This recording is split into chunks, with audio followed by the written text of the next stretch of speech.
Welcome, everyone. I'm Bill Newell from MSO News Sports, joined by Phil Stacy, Matt Williams, and Nick Giannino, all from the Salem News. Phil, back from vacation. Phil, do you want to do a book report for us on this past couple of weeks, or what can you share with us? Good times down in the Outer Banks of North Carolina. Good food, good beach time. Yeah, great time with the kids. Now it's back to reality for them and my wife, who are all involved in either school or teaching. So, and me too, I guess, since I'm back to work. maybe less this year, possibly, right? Who knows? But I don't know. Never know. But he's back on the job. I thought maybe we should just start with a football note or two. We're going to be really firing up. Football season starting in less than 2 weeks, starting on Friday the 10th of September. That's when many teams will be opening up that weekend, the weekend after this coming Labor Day weekend. But Matt, I know you've been around and talking to some people and coaches and teams. And what do you see happening so far in the early going of high school football workouts? Well, I know we talked last week, that we weren't really able to scrimmage much, right? Teams hadn't really been hitting, even though they've been practicing for a week. And this past weekend, Saturday was that first scrimmage day. So a lot of action all around the state. I know Marblehead had Lynn English, Mascot was up in Gloucester. I know Nick Kukuru watched some of that and had some things to say. Masco looks pretty big and imposing, as they typically do. I had a chance to watch some of Danvers against Woburn, which is interesting. I don't think either team really had as many players on the sidelines as you normally see.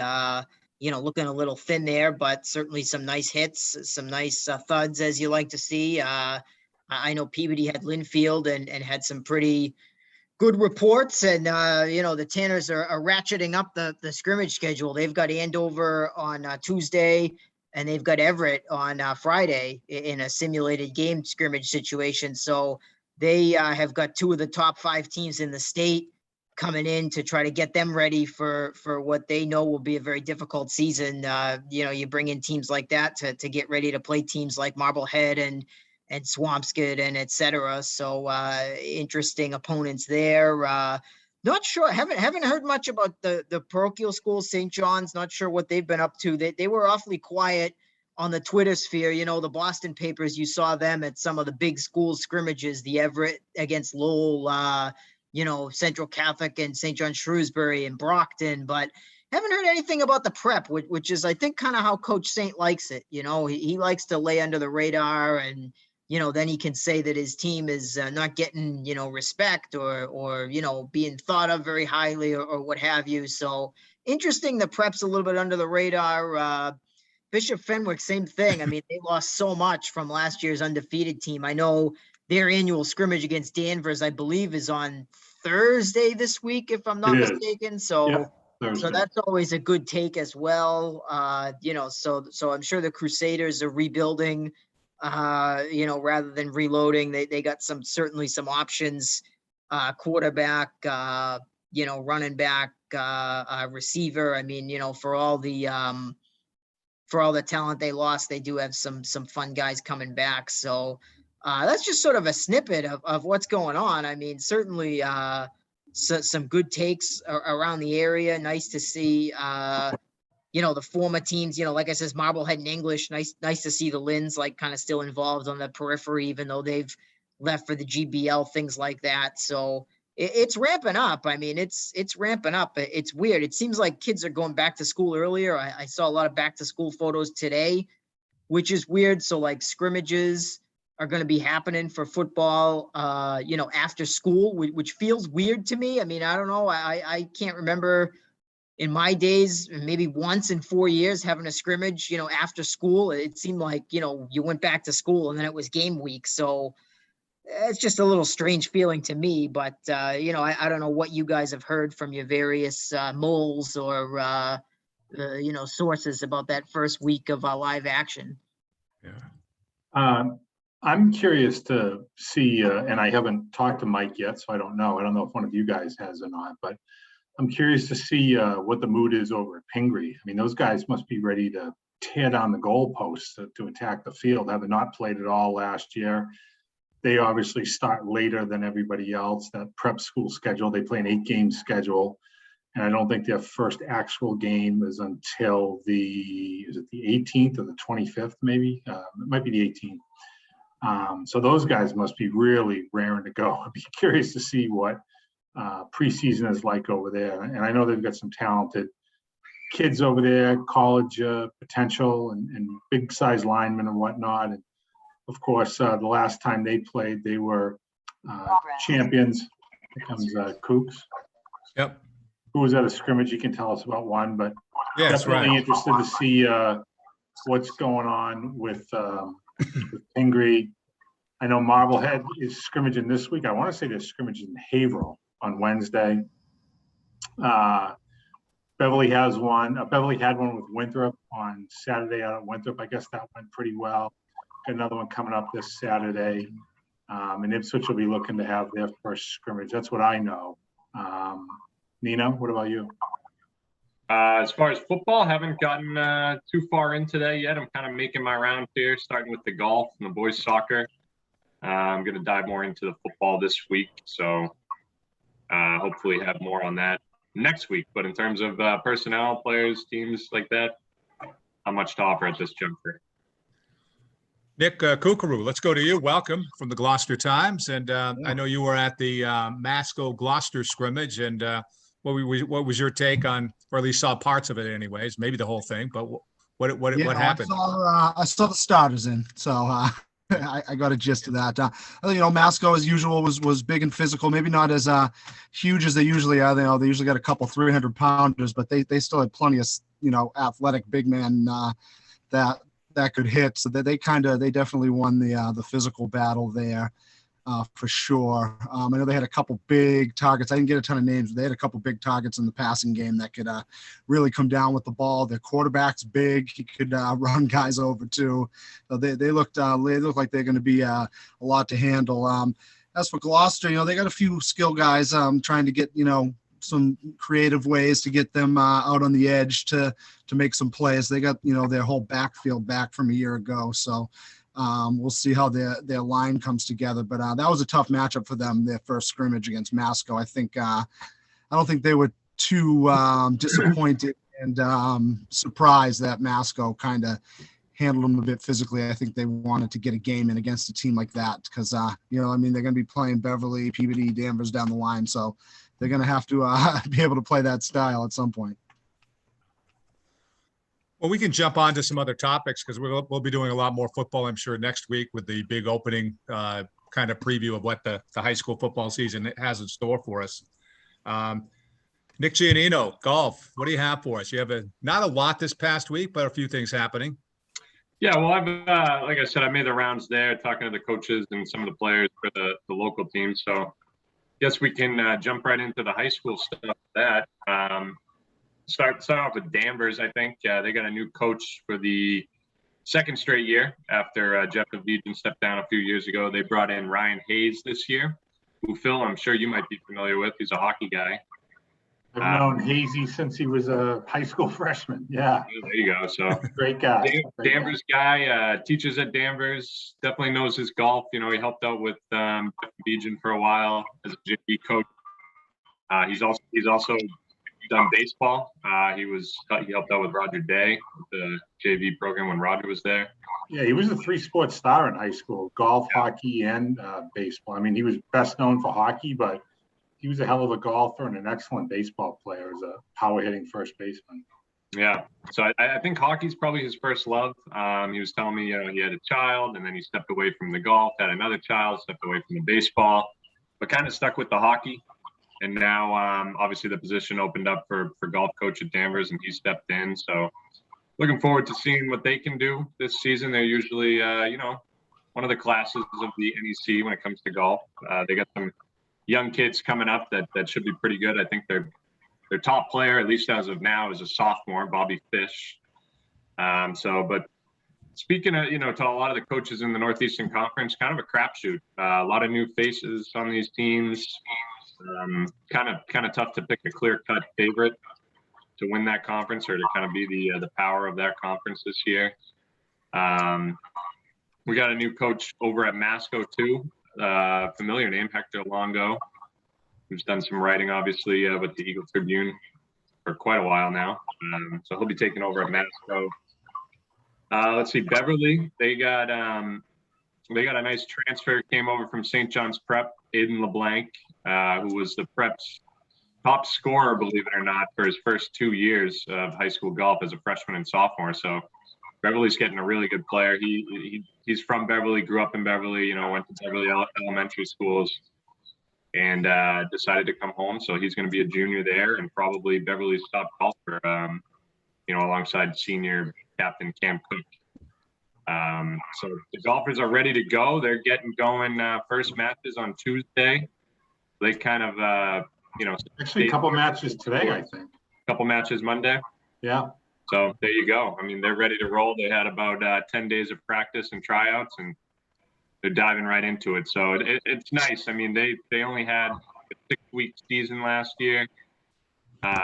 So to be able to get a full slate of matches in and start here on time is really cool. I think we're going to have some good teams this year. And just to stay on the golf topic, we do have the Pete Brady's Classic Golf Tournament, the charity tournament there for the Brady's Foundation at Turner Hill. This is the 4th edition. This is being played on Monday, so by the time you guys hear this, it will have already wrapped up. But I'll be over there this afternoon to catch some of that. And they've been doing a great job with that for the past 4 years. I expect nothing less than a full turnout and a great time for these guys. So that should be fun. And I did want to mention, I wrote about this last week. Nick Macario back in the U.S. Amateur 4-Ball Championship, which is you play with a partner and you take the best score on each hole. So he plays with Mike Califf, a good friend, and they fared okay at nationals last year. This past year, I guess it was in May or June. So they qualified for that with the top score. I think they were about 10 under par. They got a good chance to make some noise at the national tournament there, which is a pretty big deal. I got a couple of other topics that we could bring up here. Phil, I want to welcome you back after being off for a couple of weeks. I'm going to throw a hockey bone at you right here. Ice hockey bone, not a field hockey bone, an ice hockey bone. Colin Blackwell. I know you had a note on Twitter about him and the Seattle Kraken. He's, of course, was drafted by them in that expansion draft. Yeah. Great opportunity, I think, for Colin after a breakout year for him last year with the New York Rangers, finally getting a chance to play regularly as an NHLer. Kind of showed his versatility, bouncing between all the lines. Played center, played both wings. He played up on the first line. He played down on the fourth line. He did everything they asked of him. He had a little penalty killing time. He had some power play time. He'd be on the ice for face-offs in zone, late games. Kind of the proverbial jack of all trades kind of guy. Really made it happen with his energy and doing whatever role the team asked of him. And when they made him available for the draft, it seemed it was inevitable that Seattle was going to grab him, which they did. I think the team sees him as a big part of their future. He's we think of him as young. He's 28, but I think he'll be looked upon as one of the leaders of that team where they have so many young guys. It's a first-year expansion team. He, nothing's been given to him. He's had to earn everything, which I think is the attitude they're looking to bring to their organization. And, everything is new there, which is great. New fan base, new team, new city, chance to start fresh for everybody. I think what I tweeted out was they picked their uniform numbers. He took 43, which is what he had with the Rangers last year, and he had such a good year. So hopefully some of that rubs off onto this year and he can play even better. I know he's excited. I'll be checking in with him again before he heads out to Seattle. And, we certainly wish him nothing but the best. If he brings the same amount of jam and creativity that he had last year in New York, I can't see that he wouldn't be successful with the Kraken this coming season. Yeah, I got a chance to meet him with you, Phil, over at, you've known him for a long time, but over at the Moynihan luncheon a couple of years ago. You got to be rooting for him in Seattle for sure. He was there with Megan Duggan, I want to say, right? Two of them were both there. Sounds possible. Yeah, it sounds Two of possible. the hockey greats. And of course, Megan is, full thrust. I just spoke with her over the weekend.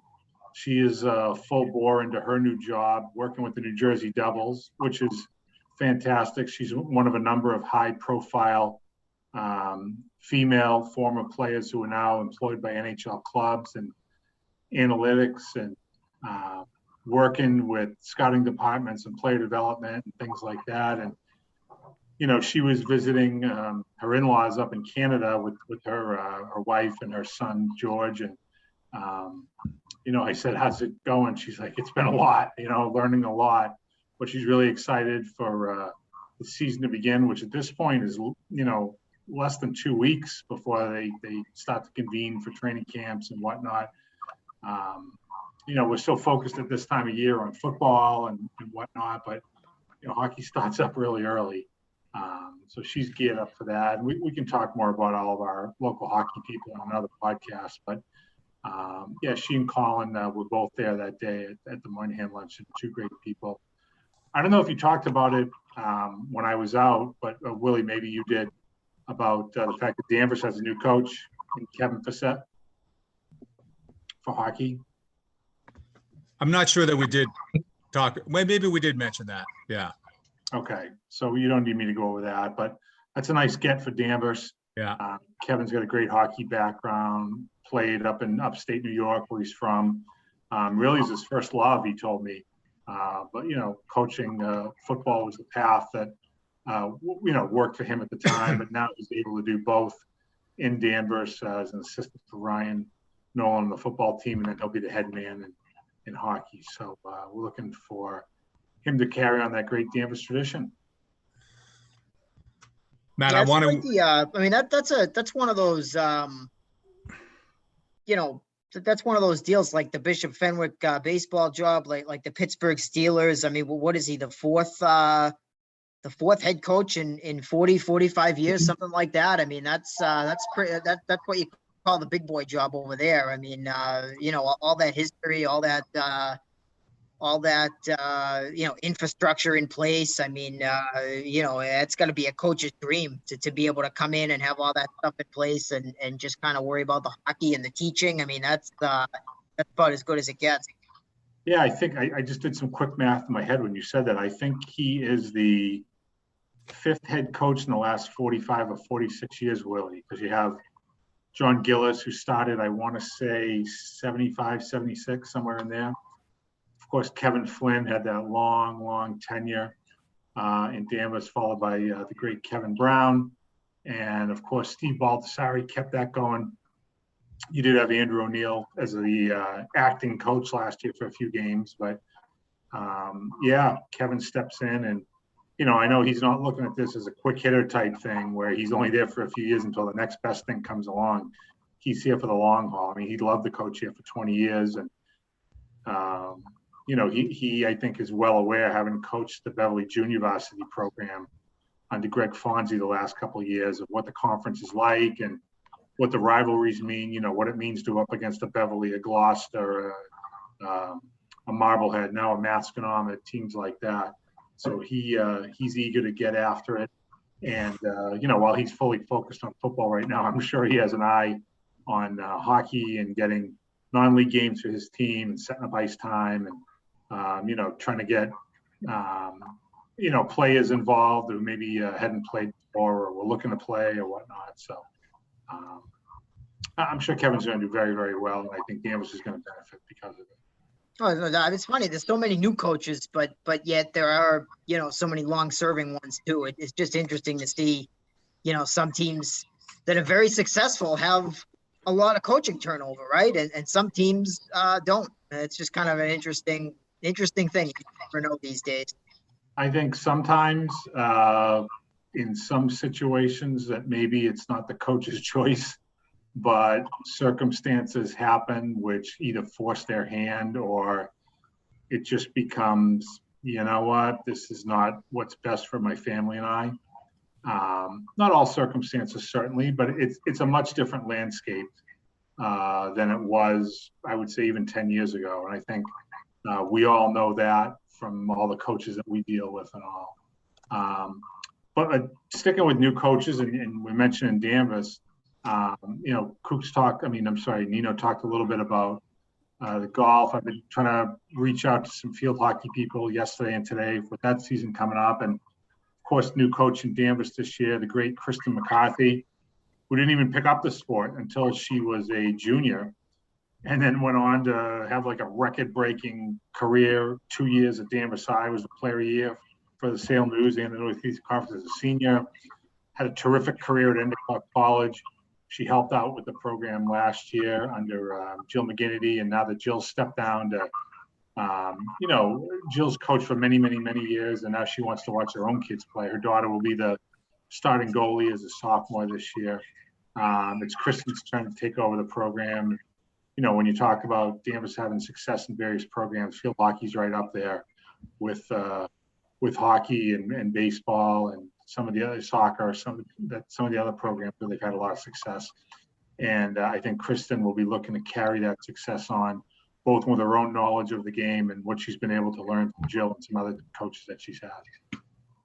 Yeah, speaking of new coaches, we had a new boys soccer coach in Rockport too, Jason Rukowskis, I believe he pronounces it. He's taken over for Dave Curley, who was there for about 40 years, and that's been consistently Rockport's best program, for the last decade plus. So we'll see how that goes. It's tough to step in after a guy like Curley who had such a rapport there, but Jason he's a former assistant in Gloucester under Armando Minotto. He's really involved with the Cape Ann youth programs, so he's a familiar face around the area too. I was always amazed, Nick, that Rockport, with the exception of when like Masco, and then I'm going back even further, when North Andover were in the Cape Ann League, they could play with any other team. And, North Andover must be 4 times the size of Rockport, if maybe not more. And Masco was probably 2.5 to 3 times bigger than Rockport. So the fact that they could stay with every other team, and let's face it, that's not the case in every sport there, but Dave really, really knew the game so well and always had his players ready and eager to go against no matter who they faced. I think that's why they had such success in the state tournament, because they were so battle tested going through the wars of the Cape Ann League during the regular season. Yeah, that's, I think, what impressed me the most about Dave, the way that, just by nature of the size of his school, he's not going to have a lot of depth, and he empties the bench every game and they still compete against everybody. He knows, what every kid can do, where he can put every kid in which situations to put him in. And, he just has it down, and they've been, an institution in the Cal for a while now. I know we've talked about, what does it take to have a program, so to speak? And man, that would be a clear definition of somebody that had a program. Dave Curley in Gloucester for boys soccer for sure over the years. I probably told this joke before, but I'll say it again anyway. I always tell John Parisi this time of year, he has to print up those Rockport football T-shirts, undefeated since 1950, whatever, on the back. Because they haven't had a team in forever, But they used to way back when. Your grandfather probably would have known the date off the top of his head, Nick. I don't know, but way back they had a team, right? Yeah, I know they did. I don't remember the years though. It was long. It was a long. I mean, time. It's been many, many decades. I know that, but they've been playing with Manchester. I always tell John those would sell like hotcakes, man. Rockport football, undefeated since 52 or something. I'd buy one. Hey, I want to close out. I want to. Willie had a tweet up there, a poll on his Twitter about which team is most likely to win a state title. So I think you could probably still vote on this, but Matt will correct me. Marblehead football, Danvers girls soccer, Masco field hockey, prep cross country. Those are 4 teams. But I thought that would be a final discussion point for us possibly. But you don't have to talk about those teams. But what do you guys think? Which one of those might be the team, or is there somebody else you might want to consider for a possible state title? I'd throw in another possible, and I say this without knowing the full spectrum of this year's roster or whatnot, but Danvers Volleyball, you'd have to think would be in that mix as well. Undefeated last year. Previous year, they were undefeated up until the state final. George Lavasser does a fantastic job.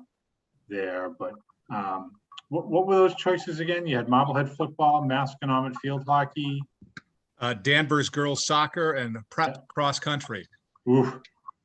Oof. Can you vote for more than one, Willie? How have you set this up? Well, those were the top four. I mean, I solicited some write-in candidates as well, because we know that there are probably, some angry people out there. Like you said, Danvers volleyball, maybe prep football. But those, for me, those were sort of the four that jumped out as like, oh, wow, this team has, everybody back and has won championships in the past, I think Fenwick girls soccer is right up there as well. And a lot of this is going to depend on how these new divisions shake out, right? We don't know, exactly what the competition's going to be for a lot of these teams.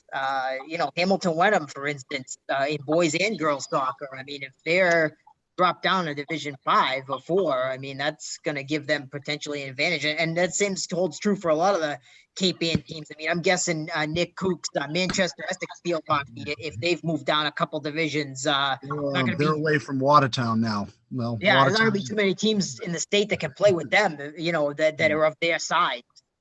I was going to say, is there like a Mount Greylock or someone out in Western Mass that's a real powerhouse that we don't know about? I mean, it certainly could be. I'd add prep golf to that list as well. Even with LeBlanc leaving, they're always super talented. I mean, they reload every year. Yep. Got a new coach this year too, which will be interesting. Brian Jasiak. But yeah, that team is just stacked year in and year out. The fact that they have to make cuts on that varsity roster, I would hate to be the guy to do that. Willie, what about either Beverly girls cross country, which is always a powerhouse, or either the Peabody boys or girls? Yeah, same thing. I mean, divisionally, I think, a lot of young runners on both teams last year, and it just depends on the competition. I mean, I think in Peabody's case, I assume they're still in Division 1, and St. John's is just so deep. Won the championship last year, well, the unofficial championship, and only lost, I think, one runner from that team. So tough customers there. Certainly the girls, but Beverly and Peabody both right up there. And I would expect a big season from Marblehead as well in the track. And again, without having dug into the divisions yet, I mean, if Marblehead is in Division 3, I mean, that's a team that, usually does really, really well in 2. So you drop them down and they might be really dangerous. They've really got the distance program running strong over there for the Magicians as well. So a lot of candidates. I mean, it's unfortunate that the poll sort of limits you to 4 options. I mean, I really probably could have come up with 10 teams that have a realistic chance of going all the way, which is a lot of fun. I mean, I think I can speak for all the guys when I say that that's one of the things we love about getting to work in the area that we do, that there's always somebody that really has a pretty good chance of going all the way. So nothing's ever dull. I love that you mentioned Marblehead football too, Willie, because for all the success we've had, and we documented this past season, Jim Rudloff's, fastest to 100 wins in program history as a football coach. And, they went undefeated last year. They got all this talent back and all.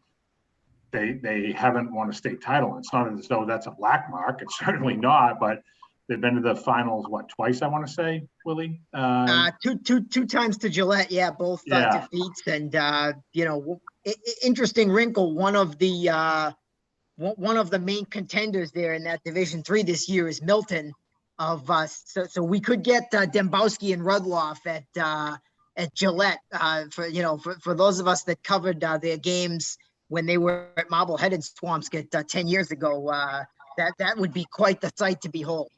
And no matter what the weather would be that day, that December in Gillette, I'm sure it would be even frostier with those two matching wits on the opposing sidelines. Steve might have to unretire the pirate flag for that game. We haven't seen that one in a long time, and Marblehead would be bringing out the old jerseys, I think. There's the war of words would be, would rival anything that Rex Bryan ever had to say. That's for sure. Well, that's the funny thing. I mean, these guys are two of the most loquacious coaches that we deal with, and that it's the bottom line with both guys. What they say, that's what it is. I mean, when I asked Jimmy the other day, who was back, and well, we know who's back, but what kind of losses they had, he said hair, too much hair when No, it there you came to go. losses. There you So go. he's got a good team when that's his primary concern there. Well, gentlemen, that's a great place to end for folks that don't have a lot of hair, I guess, but whatever. So we'll stop there, I guess, before we find other faults with some of the panelists here. But gentlemen, we'll talk again soon, and you guys have a great week, and we'll be in touch. Enjoy the Thanks, follicle follies. Yeah.